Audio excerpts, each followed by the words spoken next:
love taking chances, these people thrive on it. Whether it's physical danger, changing careers, or reaching for stardom. But it's risk-taking. You might flop. Well, how do some people succeed? Researchers have new theories. So they are, to some extent, biologically different from other people. Are you prepared to take a risk? Bob Brown with some inspiration. What kind of chances do you take? Do you like to take chances? Do you like to live on the edge? And what is it that you consider risky? Well, if you've shown a pattern of taking chances, researchers are finding out that it says something about you. And even though you don't think you take chances, you might find out to your surprise that you do. So who are you, you risk takers? Bob Brown tells you. When you think of people who take risks, Roy Haggard is the type of person you'd expect to be at the top of the list. It started out with hang gliding when I was 15. I bought a kayak and a whitewater raft at age 18, skydiving, flying airplanes and sailplanes, designing ultralight airplanes. I skateboarded for a while, rock climbed. Haggard's risks are the obvious kind. They involve short-term physical danger. If you're like him, you may be in a profession that satisfies an urge for thrill-seeking. Policemen, firemen, athletes. Haggard designs and tests aircraft. There are those of us that like to play close to the line. You know, we like to put ourselves in extreme situations because we all have the ability to do far more than we ever give ourselves credit for. And unless we put ourselves in situations where it's necessary to use that ability, we won't.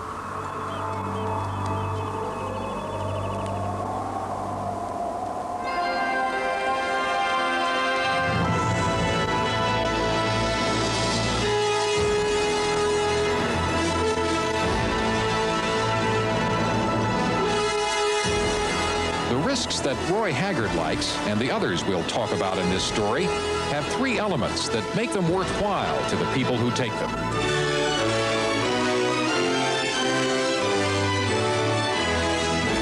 First, they involve preparation. Second, they require an element of skill. And third, the potential of disaster that is part of the risk increases the sense of reward if it's successful. For instance, as dangerous as this may seem to some people, Haggard was well trained and prepared before he ever left the ground. He is a skilled athlete. And the reward, according to experts who've studied thrill seekers, is to gain a sense of control over your life. 1 minute you're in a risky situation, the next minute you've saved yourself. You make the deal with yourself. You know, when you're at 18,000 feet in a hang glider, the risk is there, but it's well understood. So when we find ourselves in a situation where it's extreme, you've got to do the exact right thing, and you have to do it now, I've always found that I do that. Risk takers also share an urge for change, for placing themselves in new situations that test their skills. But they don't necessarily agree on the best methods of satisfying those needs. For instance, there are also long-term risks, such as starting a business. But to Roy Haggard, those risks involve more trouble than overcoming a physical danger. I think the physical risks are less stressful because if I risk my life, that's over and done with in a matter of a moment. The risk is done, the probability's ended. The financial and the entrepreneurial risks are an ongoing entity, and therefore it has the potential to be more nagging and require more maintenance. Would you consider taking a risk like hang gliding, something that was physically dangerous to you? No, because I don't have to prove anything to anybody anymore. Jo Farrell, a Denver businesswoman, is that other type of risk taker who seeks long-term results, testing her skill by constantly altering her career. I have been a model. I own my own school, so I'm an educator. I have a talk show. I'm a talk show hostess. I am an agent. Hold, please. But like Roy Haggard, Jo Farrell did court disaster. When her husband died in a plane crash 17 years ago, she had 4 children to support and a choice. Hang on to a stable income as a school teacher, or risk striking out on her own to begin a modeling and talent agency. Why did she take the risk? All of the stable things are not stable. The world is never stable. The only thing you can plan on is change. So why not be involved in the changes? Why not take the risks? And in reality, all of these years leading up to today, from the 17 years ago when this horrendous thing happened to me, the only person I was ever proving anything to was me. That, and not money, may be the largest motivation for taking a long-term business risk, according to the president of the National Association of Entrepreneurs, Richard Ask. The primary motivator seems to be the personal recognition. You know, I did something better than anybody else, or at least better than my peer group. But I think a step beyond that, if you look at that innate ability, again, to go out and take a risk, they all have it to one degree or another. There are studies that suggest that if you like to confront risk, you may have been born to do it. Dr. Frank Farley of the University of Wisconsin has been studying the personalities of risk takers for 20 years. And that personality may be in part biologically based, so they are to some extent biologically different from other people. And their risk-taking behavior serves their needs for stimulation, their biologically based needs for stimulation. Some biological studies have suggested that risk takers don't produce as many of the natural chemicals that regulate your mood. By constantly stimulating themselves, they increase the flow of those body chemicals. There's a simple test Dr. Farley gives to help identify risk takers. You can take it as you watch this. Look at the maze. It's an easy one. And think about how you'd get through from the start to the finish. Farley says people who don't like risks will draw the same path through this maze time and time again. Risk takers will draw in different routes as they repeat the maze, always changing the way they get through it. More flamboyantly and, Farley has a name for those personalities. He calls them type T's. Yep, T is for thrill-seeking. And Farley says we've inherited that behavior as part of our national character. I believe that the people who discovered this country, who settled it, who opened up the West, for instance, tended to be overrepresented by type T individuals. They had to be risk takers. They had to be thrill seekers. And I think they created an environment for type T behavior. I think of there being T+ people and T- people. A nation that's overrepresented by type T people should be vital, highly energetic, very creative on the one hand, that's the plus. And on the other hand, you should have high rates of crime and violence and mayhem and destruction and drinking and driving. That's the T- outcome. And I believe that we have that in this country. I don't think any society can survive and grow and produce a great culture as we have here, I believe, without this T+ person and T+ behavior. For contemporary examples of people Farley would categorize as T+, you don't have to look any further than this year's bestseller list. Autobiographies at the top throughout the summer were by General Chuck Yeager, the jet pilot who helped pioneer military and space program advances by taking short-term physical risks, and by Lee Iacocca, who took over the Chrysler Corporation on a long-term risk and also became a kind of national hero. But even if you don't run a major corporation or pilot a jet plane, there's some risk in everyone's life. For example, getting married and raising a family, changing jobs, buying a home or moving to another city.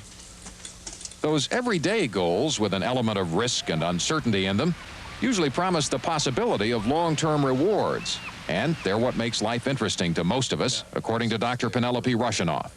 I think that if we have targets in our life to reach, that's always important, and figuring out how you're going to get to the target is stimulating and exciting, but it's risk-taking. You might flop. Anytime you change what you've been doing or what you've been thinking or how you've been acting, you're moving into the unknown.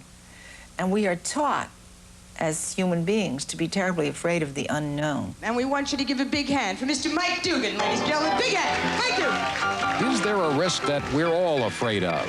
Well, there is what experts refer to as the universal risk, and that is the risk of humiliation. These stand-up comics are plunging into it at a New York comedy club called Catch a Rising Star. know what I was thinking about? I'd like to see Bruce Springsteen run for president. Would that be great? If the audience doesn't like them, humiliation may be an understatement of the outcome of this risk. If anybody can get the Russians to like us, Bruce can. I mean, he got the whole country to like New Jersey. This is risking humiliation in a big way. All the elements of risk are here: preparation, skill, and the chance to turn a potential disaster, in this case, into laughter. This guy, you ever pass a hitchhiker who's like so weird looking, you know nobody's ever going to pick this guy up? Guy was like 40 years old, had on like the same clothes for maybe 6 years. Had a little sign out that said, "Your house." And for comedians, as for the rest of us, winning that approval and then controlling it on their own terms makes the reward worth the risk. It's a challenge to me to get up on stage and make people laugh. There's a lot of fear, and it's a matter of battling your fears and overcoming them. I have found as the years have gone on that as you go on and you go through some of these risks, you begin to realize that, gee, that risk right back there, I survived that risk. And you do the next one and you say, I am going to survive, but gee, not only am I going to survive, I'm going to do wonderfully well and I'm enjoying myself, and I have walked through the fear. But physical danger remains the most obvious and fascinating form of risk, because if you risk your life, the stakes don't change from one time to the next. And that's what brings us back to Roy Haggard. We found out in an unusual way what it means to him to take a risk that could cost his life, and the point of view he has when he approaches it. On one of the days we filmed Haggard, the schedule was falling behind, waiting for a stronger wind, and preparations for the camera gear attached to his glider were distracting. When a wind finally came up, he hurried to take off, but he had forgotten to strap himself to the glider, and he could only hang on to the bar with his hands. Eventually, he was able to hoist himself up and attach the strap to his back. Ironically, it was probably that universal fear of risking humiliation that caused him to switch off the camera on his glider during the time he spent attaching the strap. But with whatever biological or personality traits that divide him from the majority of us, in a way, this risk-taker had gone even a step further in rewarding himself with a sense of control. It really hammers home the point that there's something more to this than what most people see. And being in those extreme situations and pulling them off time after time after time is a great inspiration to both myself and I think other people also. Because we never know what we can accomplish until we try. Bob, is there any evidence that any percentage of these risk takers are self-destructive, you know, the death wish syndrome? Well, that's one thing I was curious about, and according to the experts, there's really no evidence of that in any of the studies they've done. What they are most fascinated by is the idea that people may be predisposition to this, that the United States may have become the type of aggressive, risk-taking, creative country it is because we were essentially stocked by a population of risk-takers, the immigrants who came over here. I know that you, for instance, take a lot of risks, to me, in terms of gliding and the other activities you do, but you probably don't think of them. No, I don't think I'm a devout coward, and I stack the cards in my favor as much as I can.